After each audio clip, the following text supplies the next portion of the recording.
Hello, everybody. Welcome. As you can see, I'm not Emily Apple, who should have been chairing this event, but sadly, due to unforeseen circumstances, she couldn't make it. So, on behalf of the Canary, I'd like to welcome you this evening. My name is Pablo Navarrete. I work at the Canary, producing events, producing video. I'm a journalist and a documentary filmmaker. So I'm delighted that we are having an event this evening on press freedom around the world, on the challenges that journalists face in reporting when confronting the powerful in their respective countries. And we've got a brilliant panel this evening of journalists from all corners of the world who are here to tell us the situation in their own countries and the dangers they face, the challenges they face. So many of you should know who the Canary is, but if you don't, the Canary is an independent UK media outlet that's for now over 5 years has existed for over 5 years, and since then has been challenging, I guess, the sort of dominant narratives we hear in the UK media on issues not just around the UK but across the world. So on issues of press freedom, for example, it's been at the forefront of reporting the case of Julian Assange, a case, the famous case of the publisher and journalist who's been imprisoned here in the British high security prison since April 2019, when the mainstream media has largely ignored this story. So the Canary, for example, has been very, very active in reporting that, and on a range of other issues we've covered the situation of journalists across the world. So I would urge you to go to the website to look at the articles and consider donating, because as always, independent journalism that challenges the narrative of the powerful needs to be funded, and so I would urge you to fund that if you're able to. So I'm going to keep it brief. You're going to have to forgive me. I was kind of a last-minute stand-in. So I want to introduce. So I'm going to keep it brief. I want to introduce the speakers. So we have Barry McCaffrey. So I'm going to keep it brief. I want to introduce Barry McCaffrey. Sorry, I was getting a feedback. He's an Irish investigative journalist, co-producer of the award-winning documentary No Stone Unturned about the unsolved 1994 Loughinisland massacre in Northern Ireland. In fact, I made a documentary last year where his case featured, a quite shocking case. So really important that he's here to tell us more about what happened to him, and there's been quite a few developments since then. We also have, and this is the order in which the panelists will speak. We are delighted to have with us Ayse Güney, editor at Jin News, an all-women's media outlet based in Amed, Diyarbakır. Hopefully I said that correctly. So it's here to talk about the situation for Kurdish journalists in the region. We have Denis Kazakiewicz, hopefully again that I said that correctly, a Belarusian journalist, Brussels correspondent for the Belarusian website Charter 97, who's here to talk about the situation in Belarus. And finally, we have another Pablo. There weren't meant to be two Pablos on this panel, at this event. Pablo Pérez, a good friend, a Mexican independent journalist who focuses on human rights, politics, and social movements. So we have a really great panel of speakers. So the idea is that I will ask a couple of questions to the four panelists. I should also say that Ayse, we have with us Delilah, who's very happy that she'll be translating for Ayse. And so the idea is that I'll ask the panelists a couple of questions for the first half of the event, which we're set to finish at 8:30, and then for the second half, we'll have questions that are coming in on YouTube, on Facebook, and I think maybe Twitter as well. So please do let us know where you're tuning in from, and please do send us your questions from as soon as you're ready, and we would want to put in as many questions as possible. So I'll leave it there. I think that the idea is to start with Barry, and I'd like to ask Barry if he could tell us really about your work as a journalist in the UK, because often in the UK, the British government organises conferences about press freedom abroad, and people forget that there are very serious issues around press freedom, around the ability to carry out journalism in the UK. And I'd like you to talk about, your work, what's happened to you, your case, and yeah, if you could start off with that, that would be great. Thank you, Pablo. I'm a journalist in Northern Ireland, Belfast, Northern Ireland. In 2017, I was part of a documentary which told the story of the killing of 6 men in a bar, in a pub in rural Northern Ireland in 1994.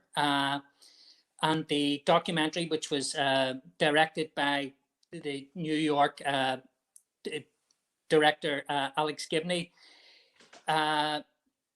the documentary showed how the state, how police had colluded to protect the killers.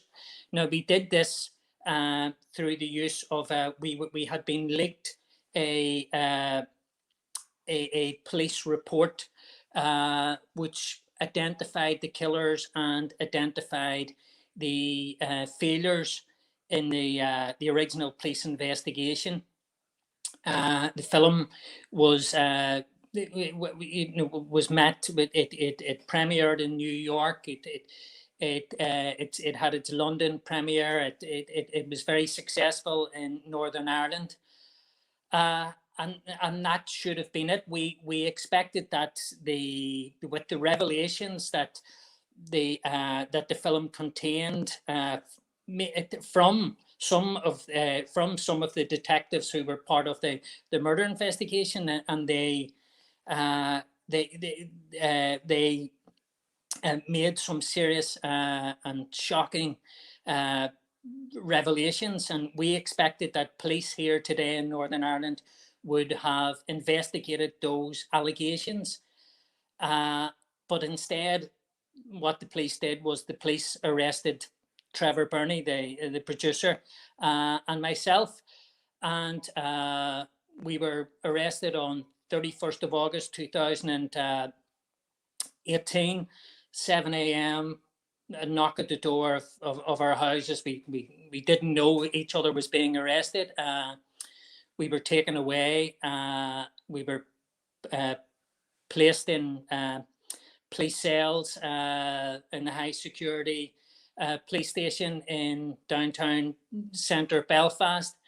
And we were then informed that we were being questioned about the supposed theft of this document and a breach of the Official Secrets Act. We were released on police bail that night, and for a year we had to fight a court case to clear our names and to defend press freedom.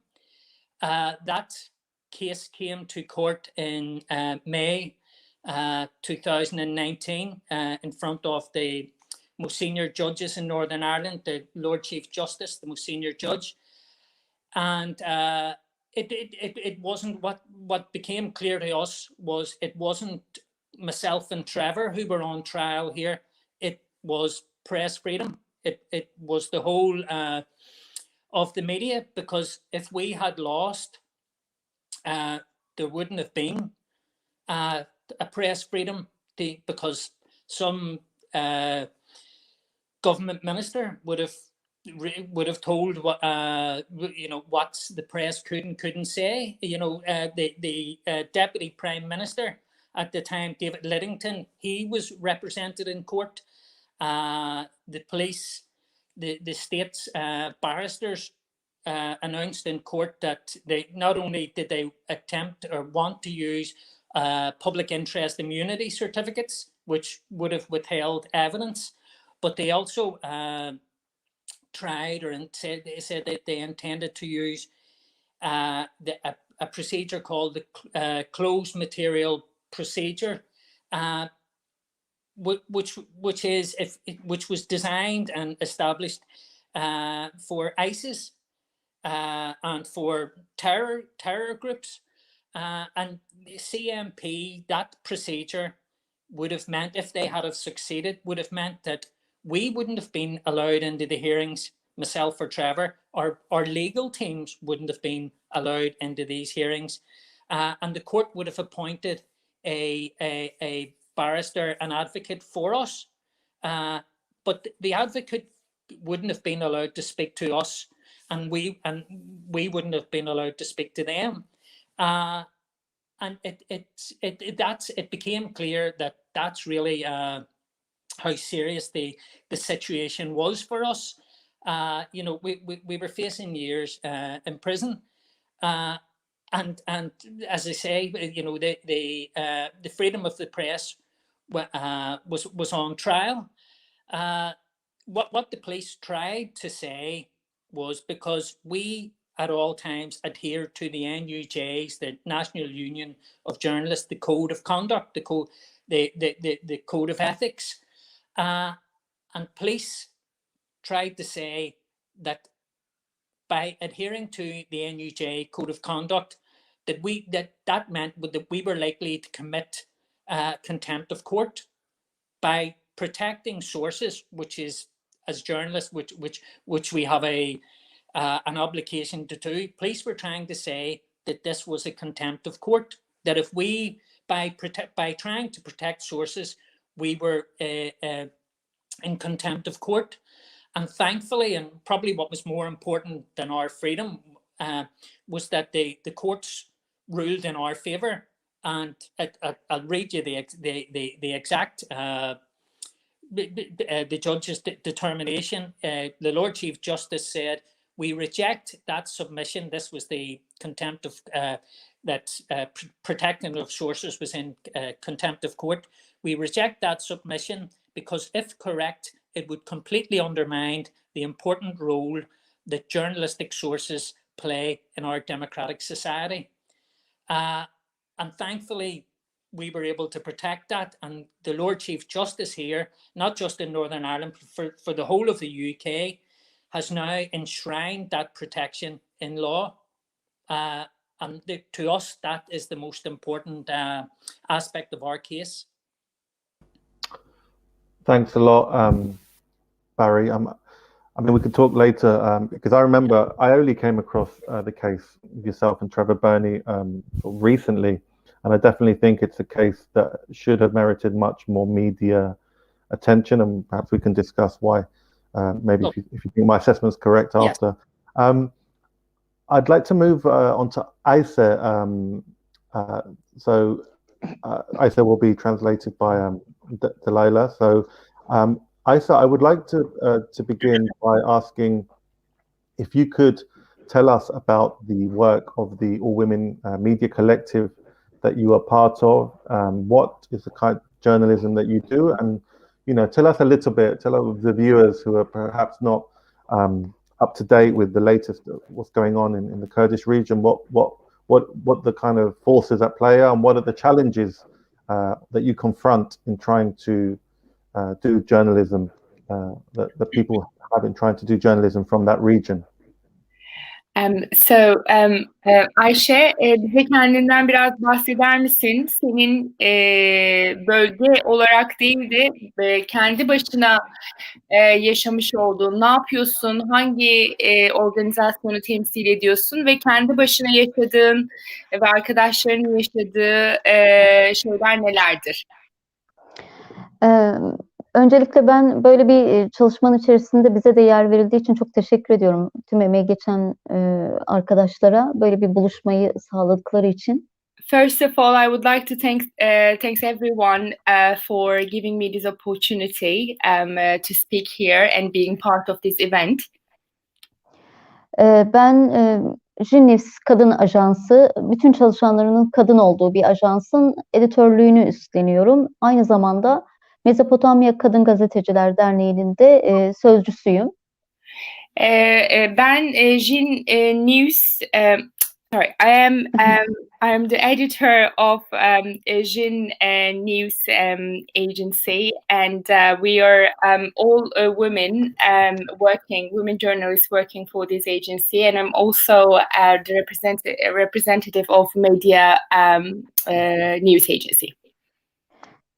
Ama kendimi kısaca tanıtacak olursam Kürt bir kadın gazeteciyim ve bu şeyle gazetecilik yapıyorum. In short, I just would like to say I'm a Kurdish woman journalist, and this is my identity. Evet, yani biraz neler yapıyoruz belki bundan bahsetmek de fayda var. Öncelikle ajans olarak bütün çalışanlarımız kadın. Tamamen kadınlardan oluşuyor. Editörümüz, muhabirimiz, stajyer muhabirlerimiz, teknik ekibimiz tamamen kadınlardan oluşan bir ajans. Kadın odaklı bir haberciliği esas alıyoruz burada. Biraz daha kadının görünür olmasını, kadının yaşadıklarının biraz daha görünür olmasını, kadının başarılarının görünür olmasını sağlamaya çalışıyoruz biz arkadaşlarımla birlikte yaptığımız çalışmada. Hem de kadının medya, basın özellikle Türkiye'de daha çok erkeklerle anılan bir mecra. O yüzden de onun da biraz tersine dönmesini istiyoruz. Çünkü biz kadın yöneticiliğini de aslında güzel bir örnek teşkil ediyoruz. Çünkü bütün yönetici kadromuz da kadın. O yüzden de dünyada belki çok bu denk bir benzerimiz de yok, denkliğimiz de yok. O açıdan biraz daha kadının odaklı, kadının sesi olmaya, özellikle çıkmayan sesi olmaya, yaşadıklarını göstermeye çalışan bir kadın ajansıyız. In Turkey and Kurdistan, media is mainly male dominated. So what sets us apart from that is all workers and journalists and editors are women. So we are trying to be the voice of women and the voice of women journalists in Turkey and Kurdistan. Ayrıca bir platform kurduk. Diğer kadın arkadaşlarımızla, başka basın kurumlarında çalışan kadın arkadaşlarımızla birlikte bir platform kurduk. Bu platformla örgütleniyoruz. Haklarımızı ortak birlikte arıyoruz. Birbirimizden güç alıyoruz. Birbirimize istihdam sağlıyoruz. Biliyorsunuz Türkiye'de basın özgürlüğüne çok ciddi bir baskı var ve o baskı karşısında davası olmayan gazeteci yok. O yüzden de gazeteci arkadaşlarımıza hukuki yardımda bulunmaya çalışıyoruz. Böyle bir platform oluşturarak birbirimizden güç almaya çalışıyoruz aynı zamanda. Amazing. So we also set up a platform in Turkey that where we support each other and where we also support the imprisoned journalist friends and come together in solidarity to raise our voice against the injustice and also the force that we experience from the government. Delal, biraz şeyden devam edeyim o zaman, yaşadığımız baskıdan. Güncel yaşadığınız baskılar nelerdir, yaşadığınız zorluklar nelerdir? Evet, biraz oradan devam edeyim. Yani şöyle, herhalde bu baskılara en güzel örnek çok güncel bir konu. Hemen onu vererek başlayayım. Yarın 66 tane gazeteci Türkiye'de yargılanacak. 12 tane dava var. Herhalde bu soruya tam cevap olmuş olabilir. Yani nasıl baskılar altındasınız sorusuna. Yarın sadece bir günde 66 tane gazeteci yargılanacak. Bu herhalde çok iyi bir örnektir diye düşünüyorum. I guess the best example would be to say tomorrow there's going to be a trial of 66 journalists in Turkey. So I think this expresses very much what we are facing right now in Turkey. Türkiye gazeteciler açısından gerçekten artık yaşanılmaz bir ülke haline geldi. Çünkü gazetecilikte hani en temel şeylerden biri özgürce haber yapabilmektir. Ama Türkiye'de bunun maalesef bir zemini yok artık. Çünkü çok ciddi baskılar var. Türkiye'de basın ikiye ayrıldı. Bir iktidarın yanında olan basın, bir de iktidarın karşısında halkın yanında olan basın, daha çok toplumla iç içe olan basın. Böyle ikili bir ayrışma söz konusu ve bu ayrışmada basın gazeteci olarak iktidarın yanında olanlar daha çok halkın yaşadıklarını değil de iktidarın politikalarını öven ve propagandasını yapan bir gazetecilik yapıyor. Bizler de daha çok iktidarın yaptığı yetersiz ve eksiklikleri göstermeye çalışıyoruz, yanlışları göstermeye çalışıyoruz, hak ihlallerini göstermeye çalışıyoruz. Tabii ki elbette bunun da karşılığı Türkiye'de şimdi tutuklama, gözaltı, işkence, hatta tehdite kadar varan uygulamalarla karşı karşıya kalıyoruz. Unfortunately, I have to say that the press freedom is almost non-exist in Turkey. The journalists are divided in two places where majority is collaborating and working for the government in power, and we as journalists who wants to stand by the people and for the justice of people, trying to stay together and work together to raise the issues and the injustice that's experienced. However,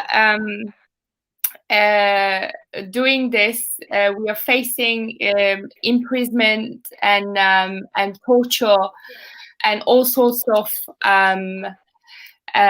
basically horrible treatment from the government by standing with public.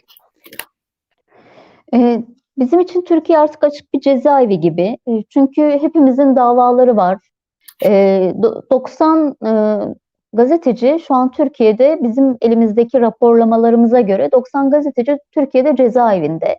Ve bu gazetecilerin yaptığı temel şeylerde haber kaynaklarıyla, yani röportaj yaptığı kişilerle yaptıkları telefon görüşmeleri hepsi bir suç unsuru olarak sayıldı. Ya da işte bir eylem anından gözaltına alındı. Eylemi çekerken gözaltına alınıp tutuklandı. Niçin o eylemi çektiği soruldu. Ve bunu örgüt propagandası, örgüt üyeliği olarak değerlendirildi.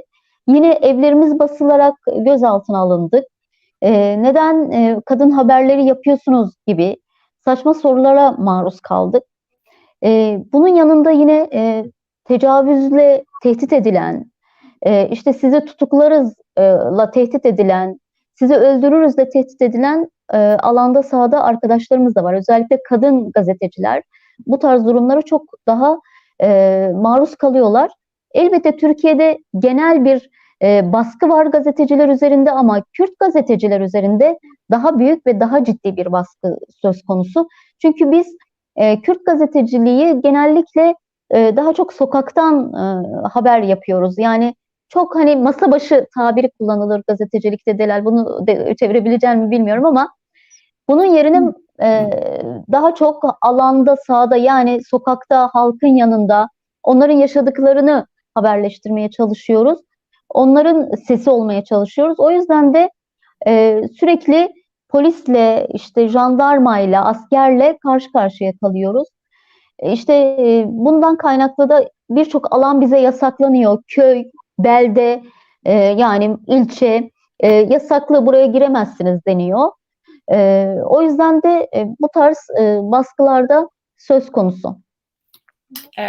Okay. So I have to say again that Turkey is almost like an open prison for journalists.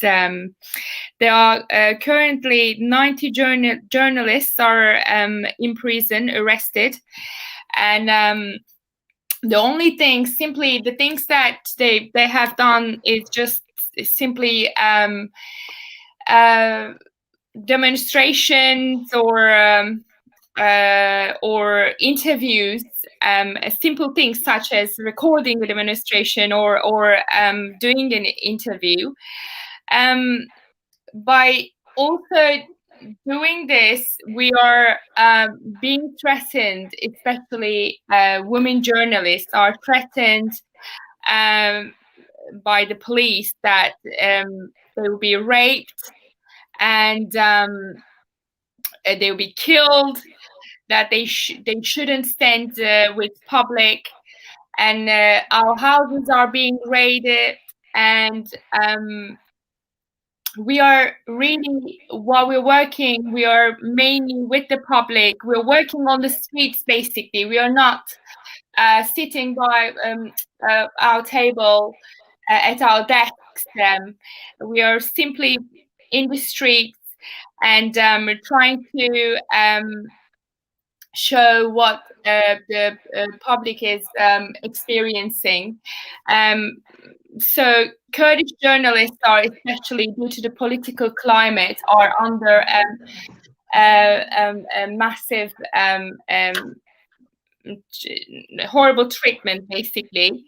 We are not allowed to be in the villages or cities. As soon as we are there to do our work, police will be raided everywhere, and we would be arrested immediately.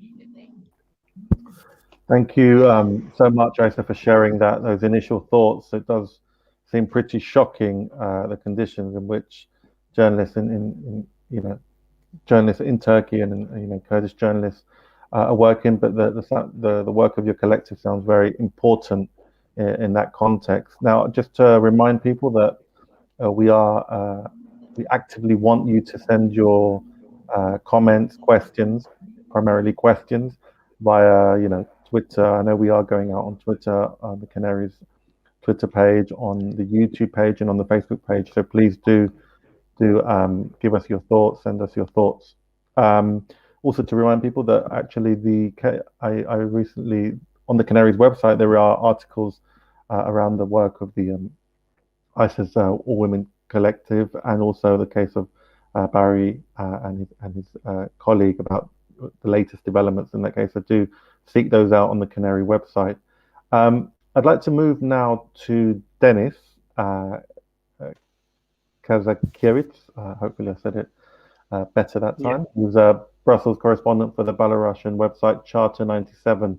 So Denis, tell us about the situation in Belarus, the work of Charter 97, and the challenges that tell us about your work and the situation in Belarus in the context of what we're talking about, the sort of challenges, how your work is met by the government and other powerful actors.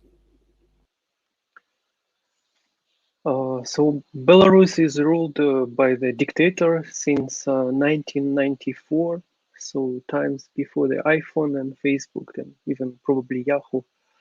And since this guy, his name Lukashenko, came in power, the first thing he started is to take the control over the media.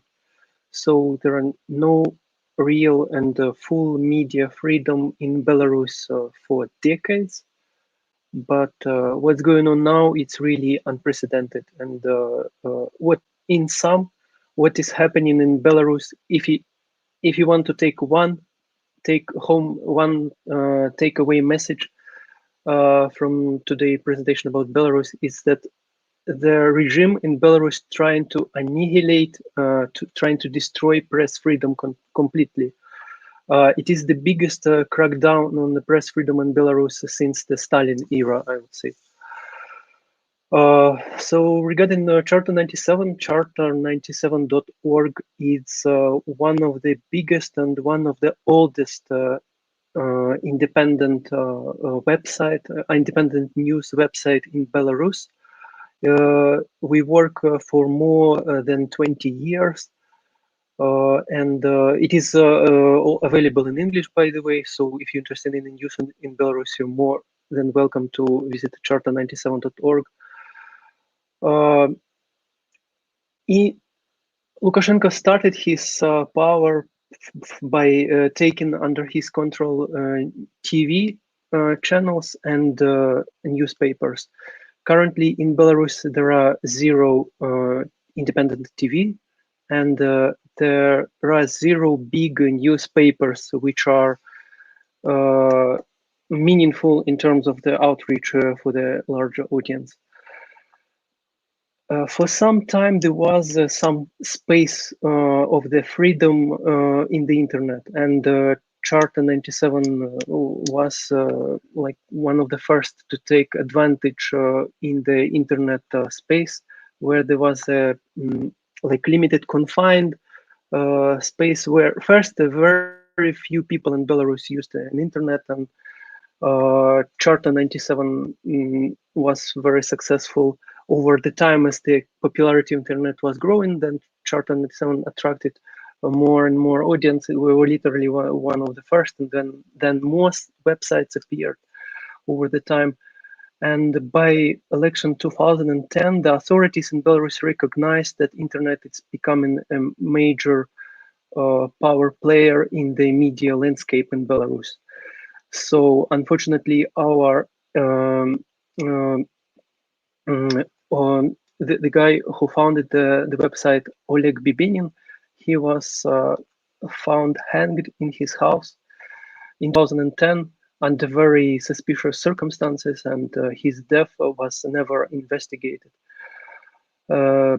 Very shortly after the fraudulent election, so-called election in 2010, our editor-in-chief, Natalia Radina, was arrested and thrown in the KGB prison in Minsk, where she spent like about 2 months. And KGB, by the way, in Belarus has the same name, KGB. And the prison where Natalia Radina has been held, it's the same prison which is used since time of Stalin. But luckily, at that time, the international reaction to the atrocities in Belarus was much stronger than it is now, like much stronger. So the authorities had to release Natalia under house arrest. And after some time out under house arrest, our editor-in-chief, Natalia Radina, managed to escape from Belarus undercover. And since 2012, Charter 97 is based in Poland. That's how we work since 2012. That's our reality. We went through a loss of our friends, the arrests of basically all journalists, by the way, were arrested, not only the editor. The offers of the collaboration with the KGB, we like as an organization, Charter 97 went through all that more than 10 years ago. About 9 years ago. However, what is going on now in Belarus is like other outlets, and basically all independent outlets facing the same fate. So Charter 97 was again kind of the first, one of the first. We were blocked entirely in the Belarus, so people who want to read our website, they can do that only through installing special software or only through special means. And now people who want to read more than, I believe it like 60 news web pages in Belarus, they have to install special software, because now many websites and the news outlets in Belarus are blocked. In August 2020, Lukashenko held yet another fraudulent elections. But the difference between many other fraudulent elections and this one is that the people of Belarus, they woke up, and after 26 years of brutal dictatorship, they woke up and they take to the streets every day. Now it's more than half of the year, more than 200 days. Small numbers or large numbers that may vary. Now it's numbers more smaller, but people take to the streets every day. And the media, despite all the obstacles, they report about the events on the streets. They report about the human rights violations. They also do news, and authorities in Belarus try to shut things up hard. So for some time, internet was as a bit of the free space. Then later, like I would say a few years ago, some unwritten rules appeared in the internet, but still there was kind of gray area. If you did not cross the certain line, you could do journalism in Belarus. But right now, the main rule in Belarus, there are no rules anymore.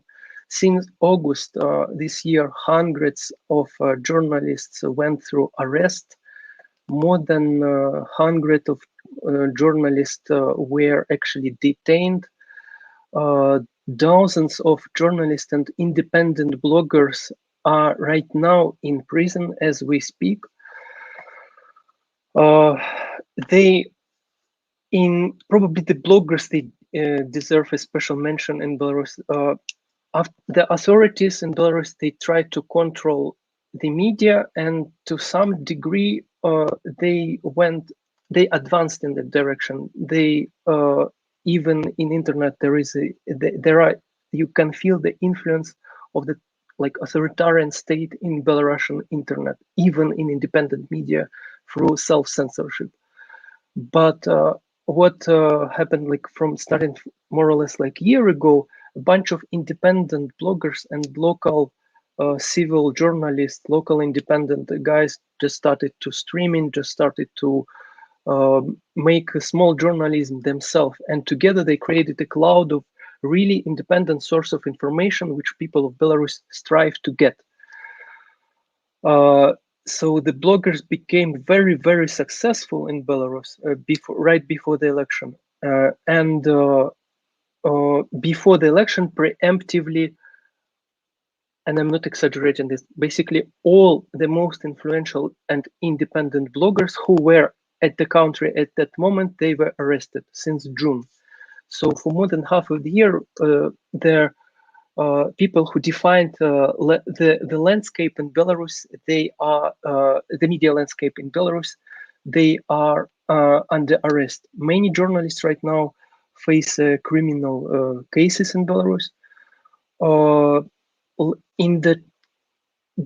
During the last 2 weeks, 3 prominent journalists were convinced to criminal cases. Journalists went through rubber bullets, beating, raids, of course. So again, the takeaway message from Belarus is that right now it's urgent, it's serious. Authorities in Belarus trying to destroy press freedom completely. Thanks a lot, Dennis. Again, like the other speakers, it sounds like a very urgent, serious situation.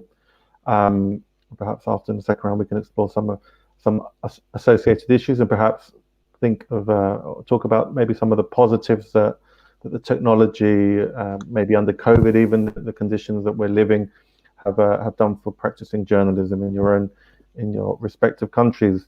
Now, I'd like to bring in, last but not least, Pablo Pérez, Mexican journalist whose work focuses on human rights, social movements, politics. So, Pablo, could you tell us a little bit about the situation in Mexico, a country that's always near the top of the list of the most journalists killed, attacks on journalists in the region. I'm especially interested in knowing how you think things, if they have changed at all since Manuel López Obrador came into power, a candidate considered left-wing in the context of the region now, especially. Has the situation changed for the better, for the worse? Has it stayed the same? It's a very complex situation in Mexico because of the so-called quote-unquote drug war, and how that kind of influences everything on the ground, makes it very brutal. So could you tell us a little bit about the viewers that don't know what's going on in Mexico, what for you are the main issues and challenges for journalists there? Well, you're right, Pablo. Mexico is always on the top tiers of in the number of attack on journalists or media, and in the name of killed journalists. We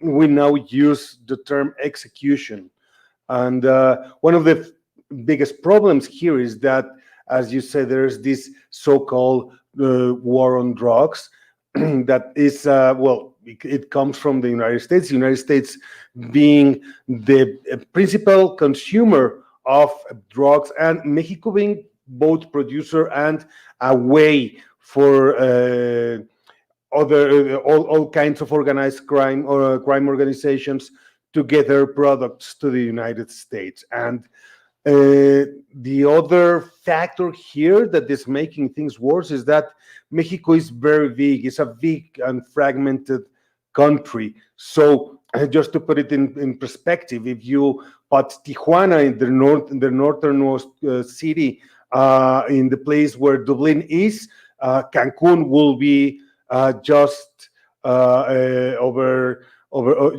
Turkey, over 4,000 kilometers away. So we have like a very vast territory, and a lot of the victims, the journalist victims of this violence associated with organized crimes, are journalists not in the main media, national media, but in the small local media at the state or even at the city level, because those are the journalists that have the data, that have the way to get on the very specific connections between local businessmen or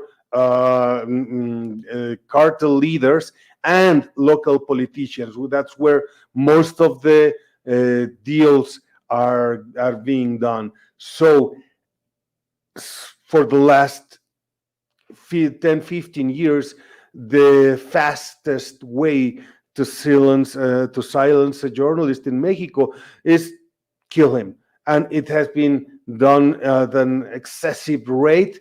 We calculate that over 96 journalists have been murdered with causes being related to their work since 2009, 2010, and 99.13% of those crimes are not getting justice at all.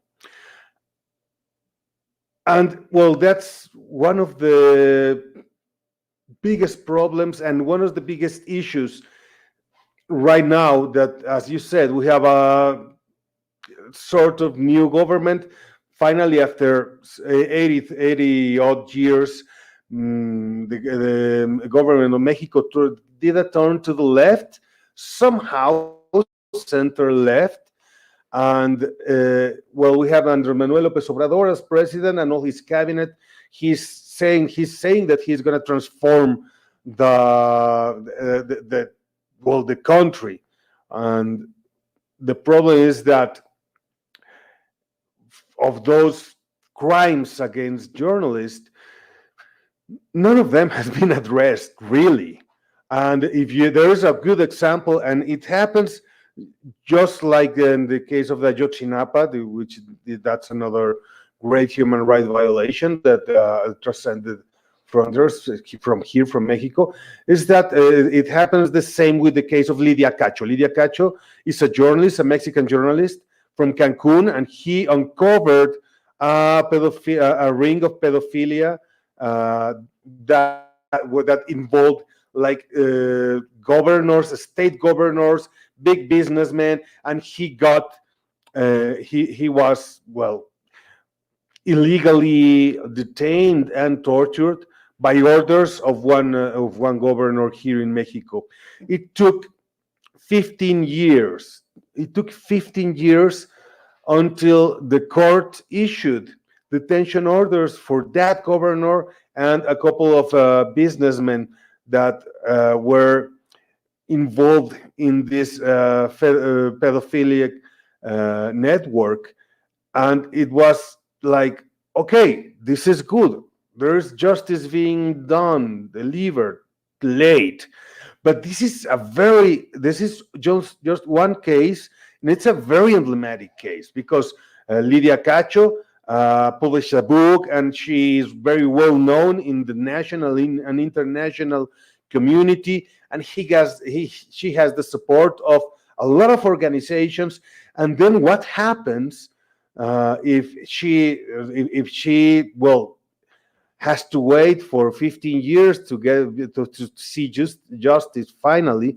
What happens to those journalists that, well, they basically do their own work at their town or their state, and they are owners of a very small media outlet? And we have tons of that, very small local media outlets now with social media.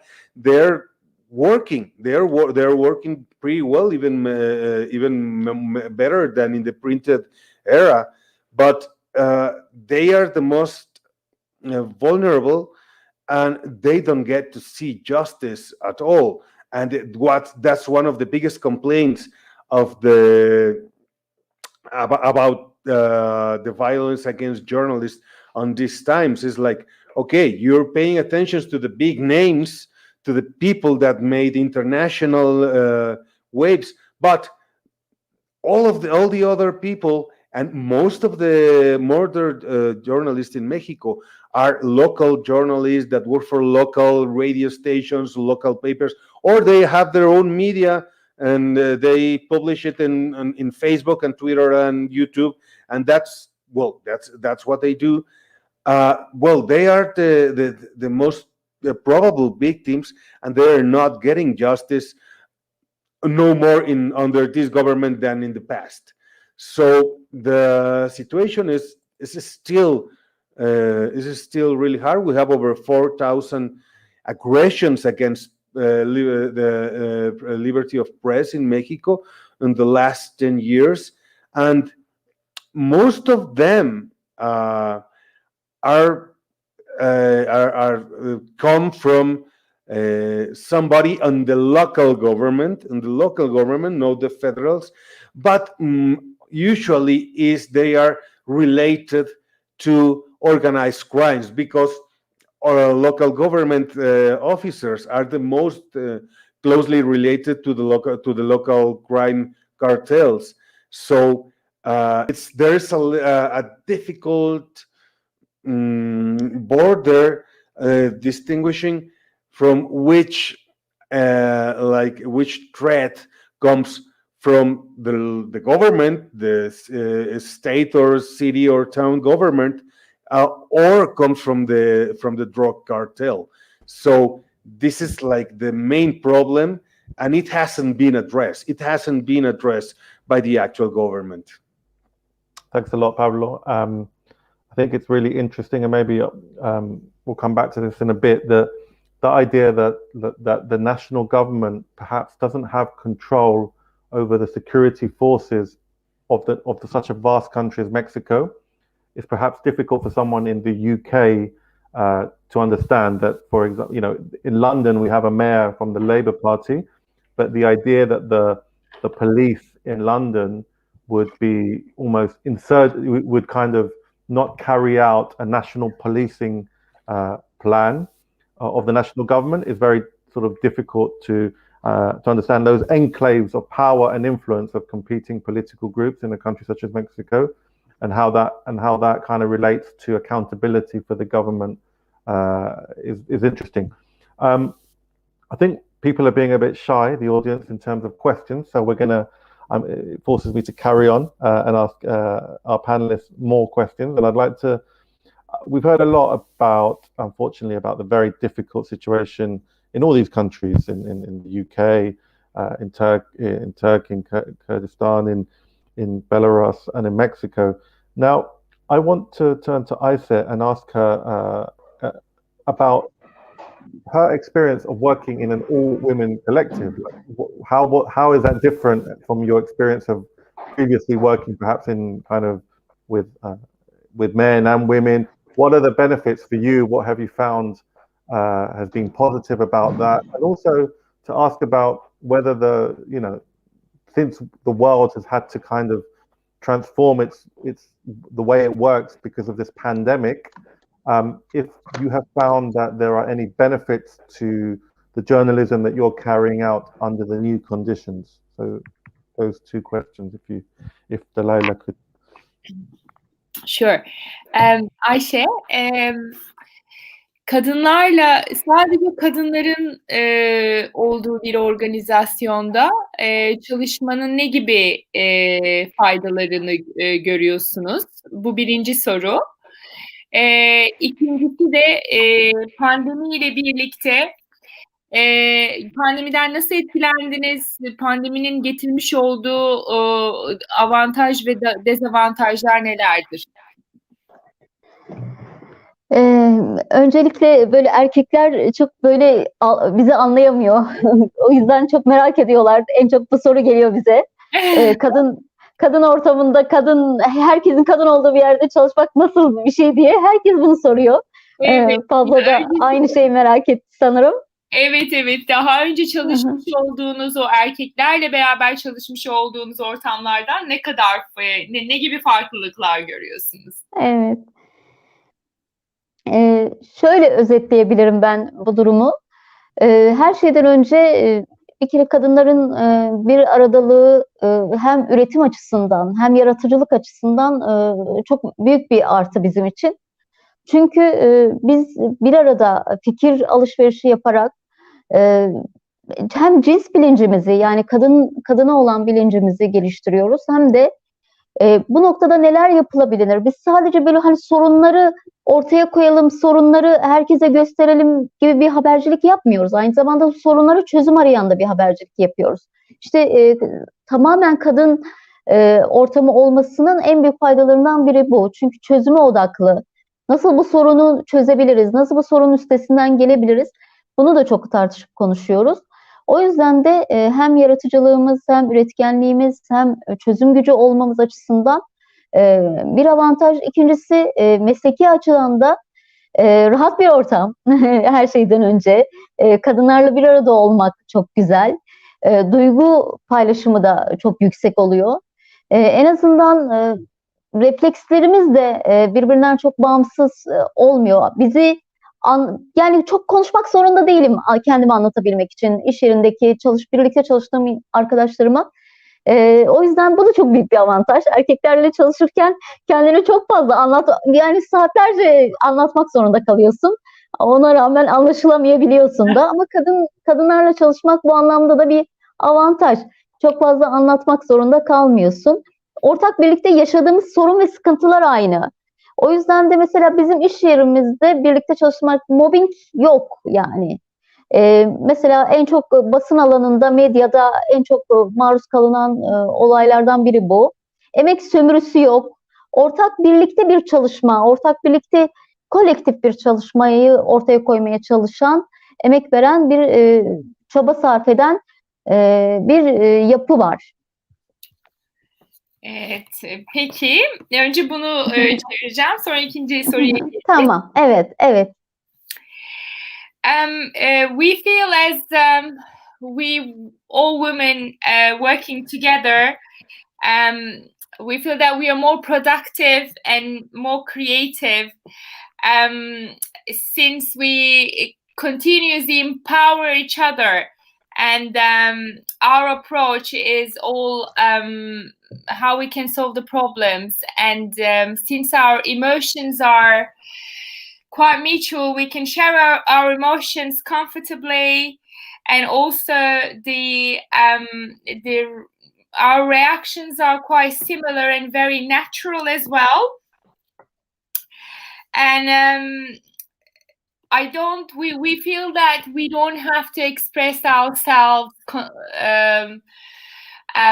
that difficult. I mean, in a male when we're working in a male dominated environment, we feel a little bit under the pressure, we don't experience such as mobbing. That is one of the biggest issues in Turkey, unfortunately, against women working in any organizations, I would say, not only in press or media. And also, there is no exploitation of labor. We all share our tasks equally, and everyone is very much eager and willing to work together. So this is how we find that is very comfortable to work in with just women in an environment that only women work together. And the second question, Ayşe, is pandemiyle beraber pandeminin getirmiş olduğu avantajlar ve dezavantajlar nedir şu anki çalışma ortamınızda? Bizim için çok bir avantaj sağlamadı, her şeyden önce söyleyeyim onu. Çünkü bizim için çok büyük bir dezavantaj. Bizim özellikle Kürt bölgesinde, Kürt şehirlerinde gazetecilik yapan arkadaşlarım açısından biz sürekli halkın içerisinde olmak zorundayız. Çünkü halk sürekli bir baskı altında. Çok ciddi bir yönelim var. Hem tutuklama, gözaltı, kaçırılma gibi. O yüzden de sürekli yanlarında olmamız gerekiyor ama bu pandemiyle birlikte maalesef evlere çekilmiş olmamız bizi gerçekten çok zor duruma düşürdü. Halkla aramıza mesafe girdi, insanlara ulaşmakta ya da onların yaşadıklarını, çünkü pandemi sürecinde de çok sayıda insan tutuklandı, çok sayıda insan gözaltına alındı, davaları devam etti, devam ederken mecburen işte farklı ülkelere gitmek zorunda kaldı. O yüzden de tüm bu insanların yanında olabilmek, onların yaşadıklarını aktarabilmek, yansıtabilmek bizim açımızdan zor. Çünkü biz hiç evden çalışmıyoruz. Yani evle öyle bir bağımız yok. Bu anlamda bizim için bir avantaj değil, dezavantaj oldu. Belki burayı çevirirsen sonra devam edeyim biraz. Tabii ki. Pandemic, to be honest, made it even harder for us to work since we work. We are based in Kurdish region of Turkey, so we work in Kurdish cities, which is, I mean, before the pandemic or after the pandemic, it's always harder for us to do our job as being Kurdish women. With the pandemic, which means we cannot be with our public and people, and we cannot be on the streets. And for the Turkish government, it doesn't matter whether if it's a pandemic or not, the kidnappings or custodies or imprisonments never stops. So we are really trying to work on the even harsher conditions than ever before. Biz şöyle, bir de Kürt gazeteciler olarak sürekli gözaltına alınıyoruz. Kimi arkadaşlarımız tutuklanıyor, tutuklanmayanlar imza karşılığında serbest bırakılıyorlar. Şehir hapsi altına alınıyoruz, şehirden çıkmamız yasaklanıyor. Bu tarz baskılar da söz konusu. O yüzden de biz her gözaltına alındığımızda bizim materyallerimize de el konuluyor. Mesela fotoğraf makinesi gibi, bilgisayar gibi. Yani haber yapacağımız materyallere de el konulduğu için biz bir fotoğraf makinesini 2-3 gazeteci kullanabiliyoruz yeri geldiğinde, ama pandemi bize bu imkanı da zorlaştırdı. Çünkü evlere çekildik. Bu sefer bilgisayarlar kimde kalacak, işte fotoğraf makinesi kimde kalacak gibi sıkıntılara düşüyoruz. Çünkü işte gözaltına alındığımızda bunlara el konuluyor ve bir daha geri verilmiyor. Onlarca bilgisayar, onlarca fotoğraf makinesi, onlarca kamera şu an poliste, ama maalesef almak çok mümkün olmuyor. Tabii bu da biz gazeteciler açısından ekstra bir külfet.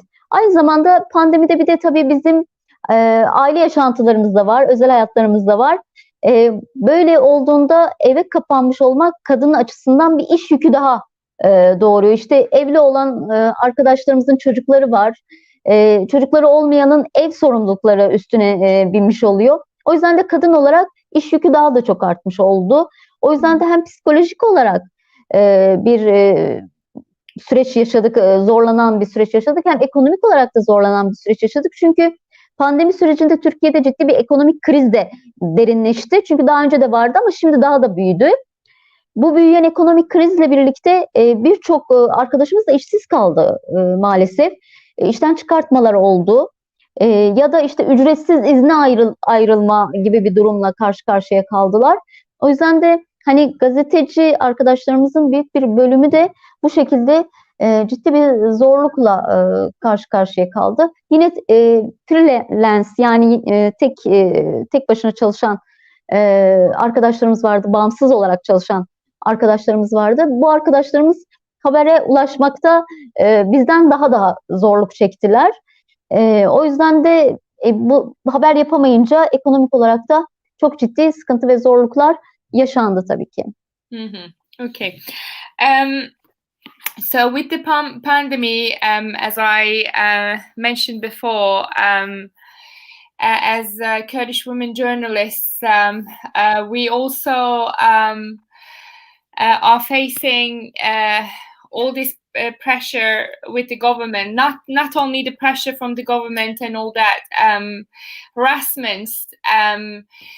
We are also, as soon as we are doing a work, say our cameras and all the equipments are taken away from us, which means we then have to share a computer or a camera. Like one camera, we have to use. We have to share that between each other, which makes it even harder for us. Or same a computer. And also we have this what is called a city imprisonment. So basically, we are not allowed to get out of the city that we live in. You constantly have to give signature to the local policemen checking on you, and if the freedom of traveling is also very much restricted. Yes, it is restricted already with the pandemic, but we can't just go on the street basically. And we feel that the pandemic is also being used as an excuse for even further harassment. And on top of this, as being women, we have the responsibilities in the house as well, especially women who are in partnerships, married, or have kids. They're both not only financially but also psychologically is very much under the pressure as well. They have to perform the tasks in the house, looking after children, or cooking, cleaning, etc., and as well as trying to do the work. And as many countries, Turkey is also experiencing a massive economic crisis, which is another big issue, unfortunately. Thank you. Ama şeyi de eklemek isterim Delal. Buna rağmen pandemi sürecinde çok fazla yine de evde kalmadık. Hala dışarıdayız. O yüzden de hala sahadan haber yapmaya devam ediyoruz. Okay, and I just want to say, despite the pandemic, we are still working in solidarity, and we are still on the streets trying to do what we can. Thank you, Ayse. Thanks for those really great answers, and it's really fascinating to hear your experience of working in an all-women collective. We have got some questions that have come in, two on YouTube for Dennis and one on Facebook for Pablo. So I'll take the YouTube one first from someone called Kyla, and there's two questions I have for you, Dennis. It's, do you consider foreign government-funded news agencies like Belfast funded by the Polish government, or RFERL funded by the US government independent? And can you explain Charter 97's relationship in the Belarusian democracy movement, which is in coalition with far-right and nationalist parties? Okay, so for our viewers, and I must admit I'm no expert on Belarus, if you could tell us when you answer, tell us a little bit a little bit of backstory around Belsat and this organization, so that we can try and all understand the references that are being made. So those are two kind of very concrete questions to you. All right. So Belsat is it is a TV channel which is broadcasting from Poland to Belarus. And how it was created? It was created because all TV channels in Belarus are under the strict control of the Lukashenko regime. And the only way to get the news through TV channel to Belarus is to create an channel outside from Belarus and to transmit through satellite. That's the only way how you can provide news to Belarus via means of TV.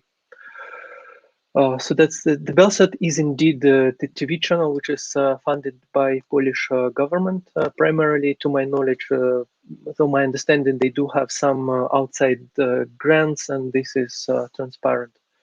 So I'm not an expert in the area. It's my understanding.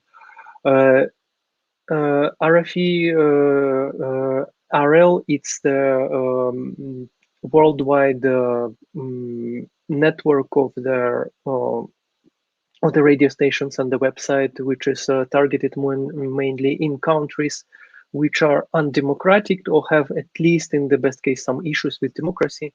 And it is indeed funded by US government. So my understanding that their editorial policy there, it's not related to their rather vice versa. The amount of the funding is not related to the editorial policy. So editorial policy is sort of independent. Now, regarding the question, could you consider these two outlets like truly independent? You have to to see things in comparison. What is truly independent? Is BBC like truly independent? It is funded by UK government. So of course we strive to the ideal, and nothing is ideal in this life. But let me give you one example of dependency in Belarus. What is dependent media? So after the election in August, after the fraudulent election, rather I should say, in August, to astonishment of many people, one of the main pocket of resistance to Lukashenko regime became the state TV propaganda channels. After a few days of atrocities, when few people were actually killed on the streets and many were beaten and crippled. Yeah, that's another story. But there were after atrocities which were on the streets for a few days. Many journalists in the propaganda TV channel refused to do it anymore. They just told, okay, we don't want to take it anymore. And who would believe so that the state propaganda channel became one of the main pockets of resistance. Dozens of journalists just refused to work, and for some days there was sort of a limbo. And you know what happened to those journalists? They were just fired.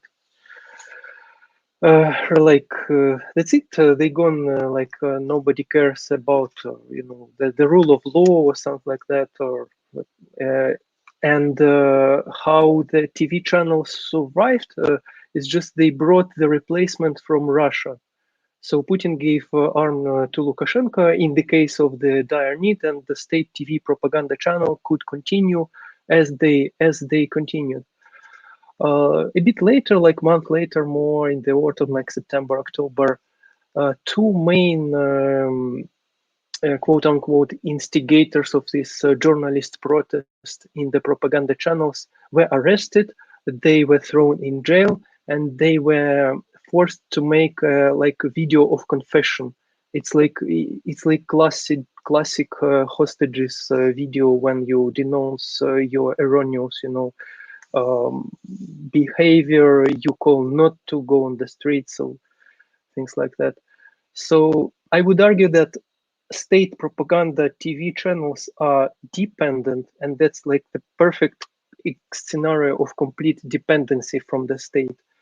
And in that light, if you compare these two things, then Belsat and RFRL, they are independent outlets, especially in their Belarusian landscape.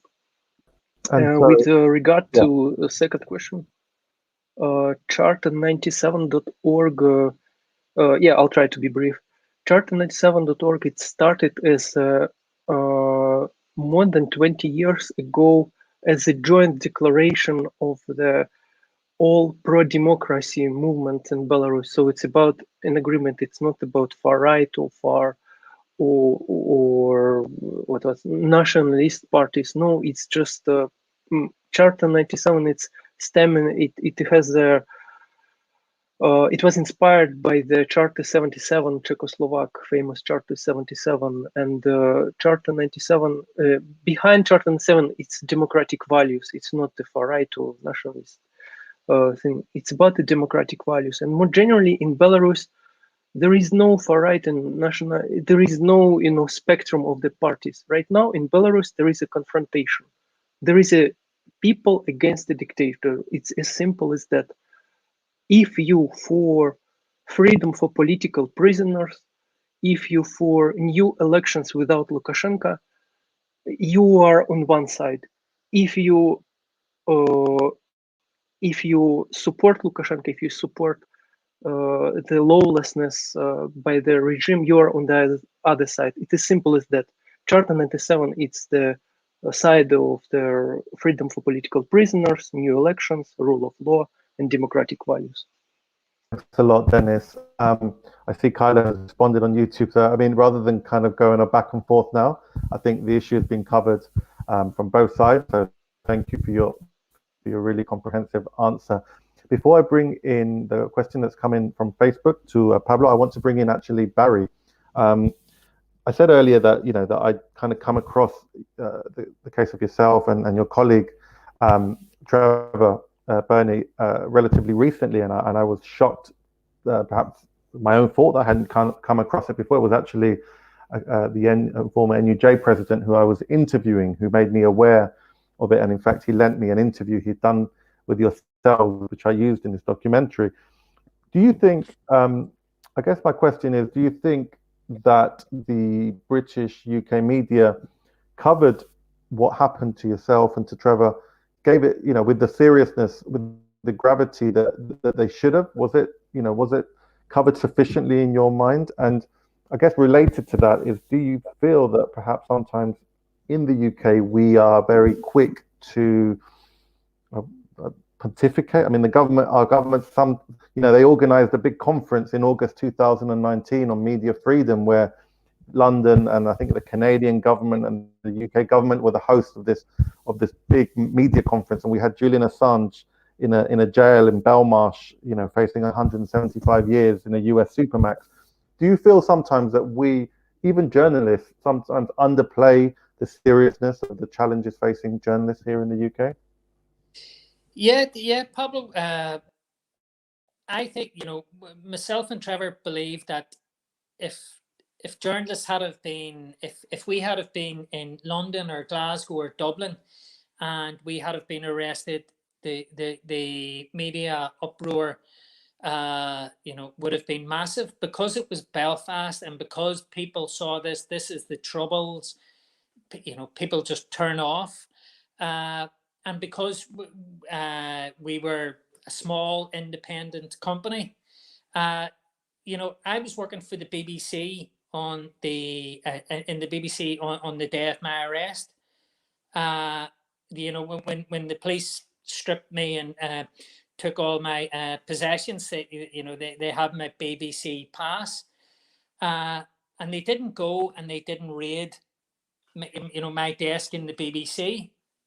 They went and they raided the offices of the company that I used to work in, but to me, they knew that if they had gone and raided my desk in the BBC, the political and the media reaction would have been much bigger.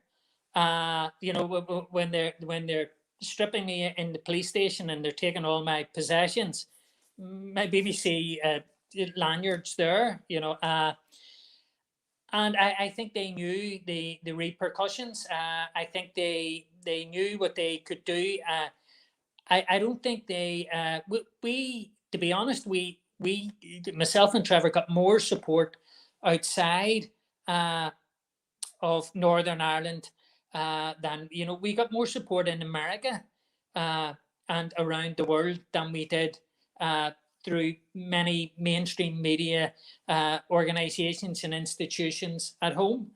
And a lot of that was, which we later found out, was the police briefing against us. So we would go to political parties and to the Irish government and at all these different groups, and we would hear the same message coming back again and again. You know, we were supported by Amnesty and by the Reporters Committee for Freedom of the Press in Washington and the Reporters Sans Frontières. And every time we went to speak to somebody, we were told the same line, that they had been warned by police that, you know, anybody who supported us would be left with egg on their face, that we were bad guys and, you know, something bad, if you supported us, something bad would happen. And it wasn't until our case ended that, you know, I had colleagues in the BBC who came up and apologized. They, you know, said, listen, we you know, we were told you know, things about you that patently weren't true. And yes, we were let down by many of our mainstream colleagues in the mainstream organisations in the UK. Thankfully, there was, you know, the groups like the Reporters Committee for the Freedom of the Press, and there was the NUJ and Amnesty International. But you know, did organisations at home let us down, or did they do enough? Because we were seen as being outside of the mainstream bubble. Yeah, and I think it's to their, you know, eternal shame, because this wasn't an attack on Trevor and myself. This was an attack on press freedom, and, you know, and the Lord Chief Justice in Northern Ireland, you know, said that, and people could see. We had people like David Davies, the Tory MP, the former government minister, the Brexit minister, coming to Belfast to stand shoulder to shoulder with us in our court case. And, you know, it was strange bedfellows, but David Davies saw what was going on, and he saw the importance, and this was an attack on press freedom.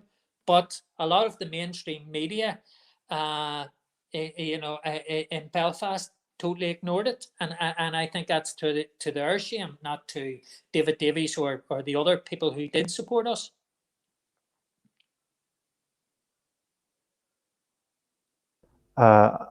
Just recently, with the case of Assange, again, David Davies has been probably one of the only voices in the political class of the UK, kind of defending Julian Assange's case. And I mean, apart from obviously Jeremy Corbyn and some of his allies, when they were in power, said a few things. And obviously, the new Labour leader Keir Starmer has a very questionable past with relation to that. But it's bizarre when the only person really defending cases of media freedom in the UK is a Tory MP. You know, things have kind of reached a stage of slight surrealness. So I think it's but we offered, we reached out to Jamal Clooney and people like this, and Jeremy Hunt, and for all, they were going around the world defending press freedom and telling all the other about the injustices, and that was fine. That was good. That was a good thing to do. Highlight injustices and where reporters are getting killed, but we were the elephant in the room at home, and Julian Assange much more, and they didn't want to know. They just didn't want to know, because they knew what it was about. Inconvenient truths at home. We're actually running. We've got 10 minutes left, and so it's been a really fascinating talk. Thanks for the questions. We've got another question from someone I know, actually, Irving Huerta, really great Mexican journalist, I think based in London last time I checked. He's asked on Facebook whether, a question for Pablo, so from Mexican journalist to Mexican journalist, is there anything Mexican journalists can learn from journalist organizations or trade unions elsewhere to counter the violence in Mexico? And added to that, I know that, Pablo, you're now a freelance journalist and you're embarking on you're documenting human rights. Tell us about the difficulties that you find in sort of carrying out this kind of work. So there's two questions there that will probably bring us up to the 8:30 deadline. So sorry, time has actually gone quite fast. But yeah, if you could answer those, Irvin's question and my cheeky question at the end. Well, it's very interesting because, well, Irvin is a very well-respected journalist here in Mexico, and I guess that the answer isn't the question. What we can learn from journalist organizations and unions all over the world. Well, I think we must have an organization. I think we should have a union, and it's very interesting because, sorry, we have been we have proposed, and it's been heard about the need for a journalist union in Mexico, and it has always been like it's been received like with a lot of distrust. The problem is that, well, in Mexico, unions are, and this is something that we inherit from the regime, from the Revolutionary Institutional Party, which ruled Mexico for almost 80 years. And unions are seen as always corrupted structures, and being part of a union is not well seen. This is a very particular situation in Mexico.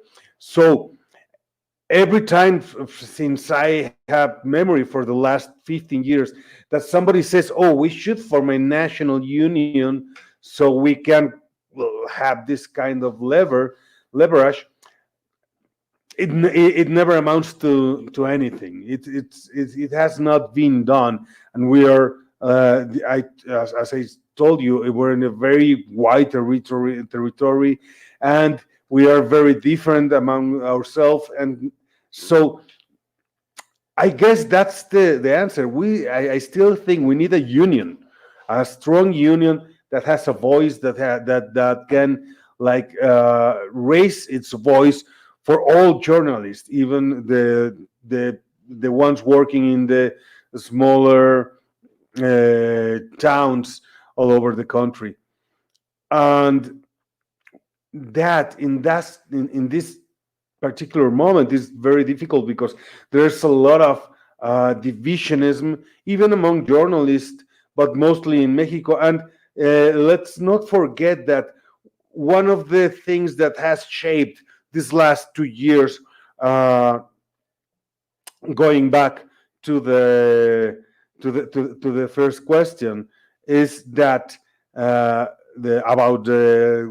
are the things going on with the new government, is that the president particularly is creating a very bad name on on journalists that dare to criticize him. He says everybody that criticizes him is an opposer, is a part of the last government. So even journalists that historically supported the left and now saying, okay, this thing I don't like, this thing is suspicious, you should do so, whatever.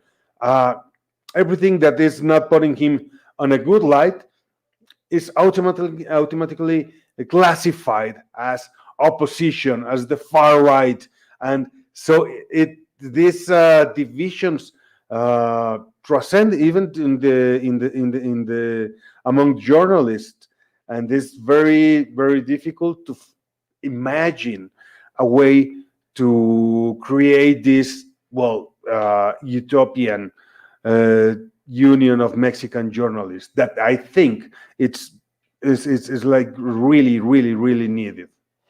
Thanks, Pablo. So we have 4 minutes left. I'm going to actually ask each panelist to give us 30 seconds if they can, and well, obviously Ayse with the translation gets more to kind of just shout out their projects, their outlets, and where people should go to follow them. We will, I'm sure, add this after in the YouTube, remind viewers where they should be looking at to follow their work and the work of the organizations that they work for. So we'll begin with Ayse, if that's okay. Ayşe, lütfen bilgileri verebilir misin? Organizasyonunuzun ismi ya da proje ya da bir film varsa bunları paylaşmak istiyoruz. Tam olarak anlayamadım. İnsanlar sizi nereden takip edebilirler? Bizi Jinnews Türkçe diye Twitter ve Facebook hesaplarımız var. Buralardan takip edebilirler bizi. Jinnews.com'dan da aynı zamanda takip edebilirler. Yayınlarımızı oradan yapıyoruz. İngilizce, Türkçe, Arapça, Kürtçe, 4 dil, 2 de lehçede yayın yapıyoruz. Buradan bizi sosyal medya hesaplarımızdan takip edebilirler. Jinnews Türkçe, Jinnews Kurdi diye 2 sosyal medya hesabımızdan da Twitter ve Facebook'tan da takip edilebilir. Biz hani dayanışmayı çok önemsiyoruz. Bizim için çok önemli. Dayanışmayı büyütmek istiyoruz. O yüzden de buradan hazır böyle bir zemin varken bizimle ortaklaşma konusunda da devamlılığın gelmesini istiyoruz aynı zamanda. Çok kısa bir zaman önce 2 yurttaş helikopterden atıldı askerler tarafından ve bunu haberleştirdiği için 4 gazeteci arkadaşımız tutuklandı. 5 aydır tutuklu. Bunları fotoğraflayarak haberleştirdi. Devlet inkar etti ama fotoğraflar açığa çıktı. 2 Nisan'da davaları var. Ben buradan da bu davaya da çağrı yapmış olayım. Tüm meslektaşlarımı bu konuda bizimle dayanışmaya davet ediyorum aynı zamanda. Bir arada büyüyebiliriz, dayanışarak büyüyebiliriz. Buna en çok da herhalde gazetecilerin ihtiyacı var. Tamam, teşekkürler. Everyone can follow us on jinnews.com. We would love to work in solidarity with everyone who would like to work with us or join us. So we have 2 channels. One is Jinnews Türkçe and one Jinnews Kurdish. And also in jinnews.com we publish in 4 languages: English, Arabic, Turkish, and Kurdish. And also especially I would like to shout out to all my journalist friends to stand with us in solidarity, that we have a trial of our 2 colleagues on 4th of April. in Turkey. So we welcome basically everyone who would stand with us and work with us. Thank you. I'll go over to Dennis. If you could, if you could give us a brief kind of shout out, remind the viewers the websites and where they should look for your work and the work of your organizations. So if you're interested in news about Belarus, and you should, you could go to charta97.org, and there are news in English, Belarusian, and Russian languages.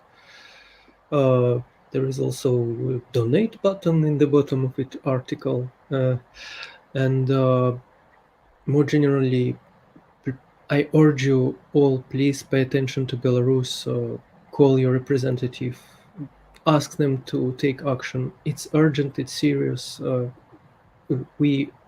Freedom of press is bleeding in Belarus. We need urgent help. Thank you, Dennis. Barry, tell us your film, the film that you worked on. Yes. Is that still? It used to be on Netflix or Amazon. Where can people watch that? Yes. Where can people follow you? It's still available on all. The film is No Stone Unturned, and it's available on all the usual outlets. You can follow Trevor Burney's documentaries on Fine Point Films and the investigative website, thedetail.tv. And thank you very much, Pablo, for all your help tonight and everybody else involved. On the listing for this event on the Canary's website, we did hyperlink each journalist's name with their Twitter address, so people go there and follow it. We didn't have one for Ayse, but we linked to an article in the Canary about the work of her collective and the work that she does. Last but not least, Pablo, how can we, beyond going to your Twitter, what would you recommend for people to stay up to date with the situation in Mexico? Well, just to have like a wide panorama of the situation of journalism in Mexico, I will recommend to see this documentary by my very good friend Temuris Greco. It's called No se mata la verdad. You cannot kill the truth, or the truth shall not be killed, which explains very clearly what is the situation with the murdered journalist here in Mexico.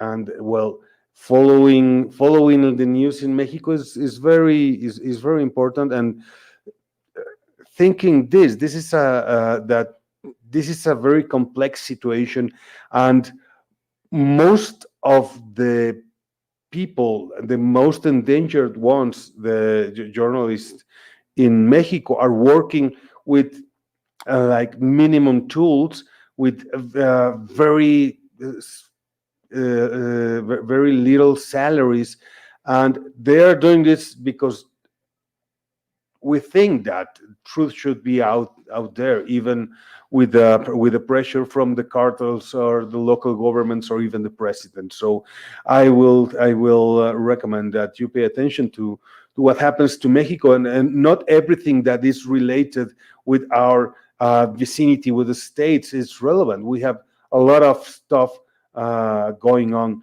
and if you go to review what's happening in our country, you will see that a lot of similarities with what's happening in your country. I'm going to abuse my position as a chair and also plug the website that I co-edit and founded, alborada.net, which is an English website that covers Latin America. I don't think we've done enough on Mexico, and perhaps now we need to host a documentary screening for the documentary that you mentioned, and certainly cover Mexico, maybe with Irving and Pablo and others. We can do another panel just on Mexico. So that brings us to the end. We've gone over by 5 minutes. I know it's been a long event, but I think everyone hopefully will agree that it's been a fascinating look at the state of journalism in 4 different countries in the world. We've had brilliant speakers who have really taught us a lot about the situation. And thank you to everyone that's watched, that's contributed questions on Facebook, YouTube, and in Twitter. Again, if you don't know about the Canary's work, go to the website, canary.co, and go to the support page if you want to support this independent journalism, because as you know, Barry was saying with the case that came to him, he perhaps didn't receive the sort of level of support, media coverage that he should have, and the Canary's certainly there to cover the stories that others. I can't see anyone at the Canary being dissuaded from covering a story because authorities would come to them and badmouth journalists. So support the Canary, support independent media, and we hope to see you at a future Canary Live. These will be hopefully monthly. I think there will be one for the 8th of March, which will be announced soon, but then the next one will be in early April. So join the Canary's e-newsletter on their website. And thank you to all the speakers, and of course to Delilah, the excellent translator, for helping us, and for Ayse for making the effort to join us in another language. We appreciate that a lot. So thank you all, and we hope to see you again.